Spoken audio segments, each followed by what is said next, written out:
This is a really cool tutorial. I mean, if this tutorial was a person, it would have a leather jacket and shades. And he would not look out of place wearing them at night. Okay, so Tamiya is the usual blood recipe that we go for. Much loved, much vaunted, much preached about. This is Tamiya clear plus a black ink. Now you don't have to use I think it's 30-year-old ink for this process. I couldn't find my Scale 75 black ink. It was one of those things that no matter how much I searched, it just didn't appear. So I had this lying around. You know what? Let's crack it open. You know what? It still works. Still perfect. So any black ink that you own will be fine. We're looking at roughly 90% Tamiya red to 10% black. Very little black, just thrown in there for contrast. I'm using...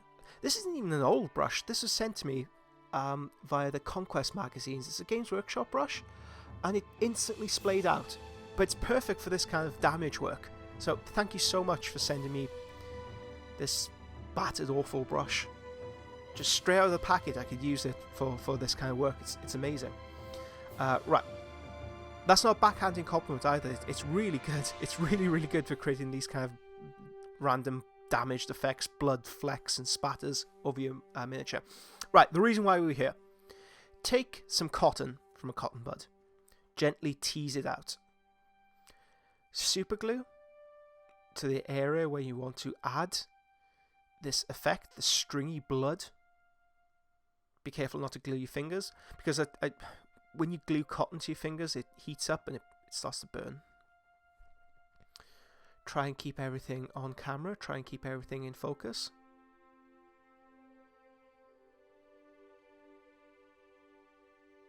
Try not to cut your fingers. Just tease some of that hair out and glue it onto the area you want the blood flecks to be flowing from.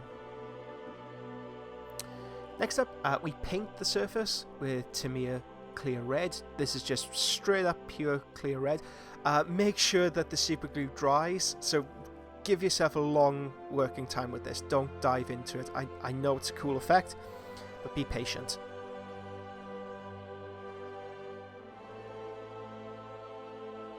Blood, gore, viscera, everything this miniature. So this miniature, by the way, you can find the skin tutorial under the corpse grinder.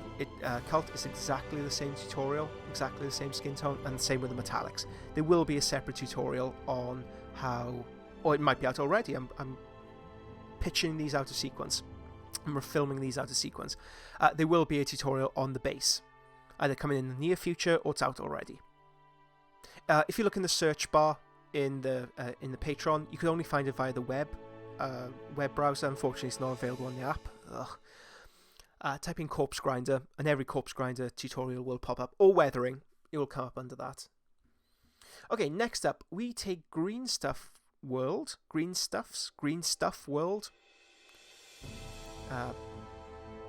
clear water effect, the UV resin. And this is painted rather heavily on top of the bloodstains. Make sure you put this on before it fully dries, before the Tamiya Clear fully dries. That way we have greater control over the end product.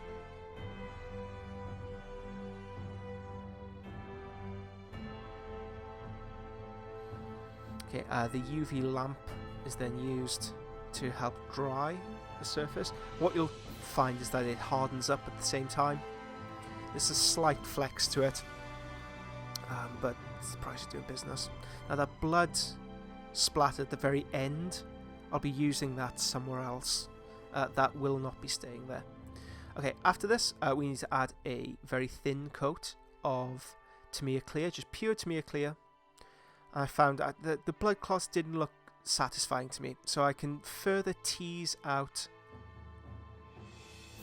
the cotton bud a little bit more, and I create further strands of blood, and then I can overlap these techniques. I can overlap the Tamiya Clear with the Green Stuff World UV resin.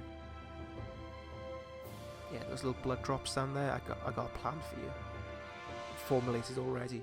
I can feel the inspiration hitting me in this moment.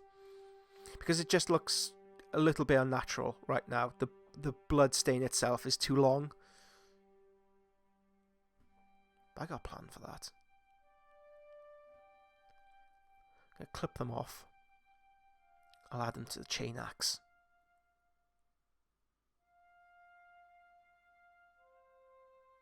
So this is a much more, I guess, natural blood drip, blood feed.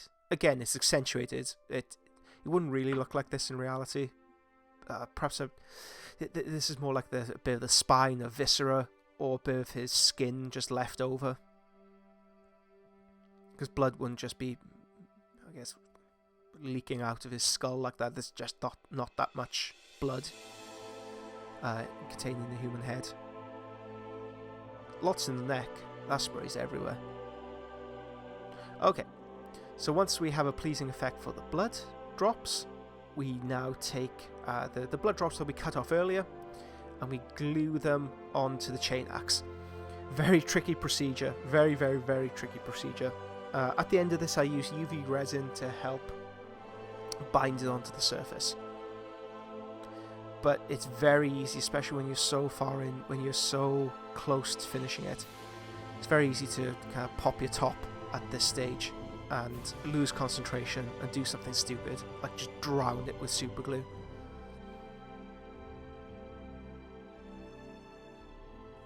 And that is it.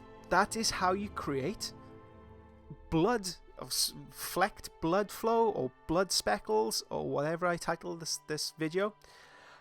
Here it is in all its glory, all its gory glory.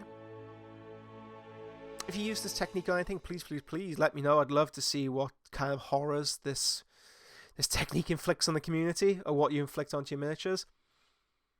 Thank you so much, guys. I'll catch you in the next vid.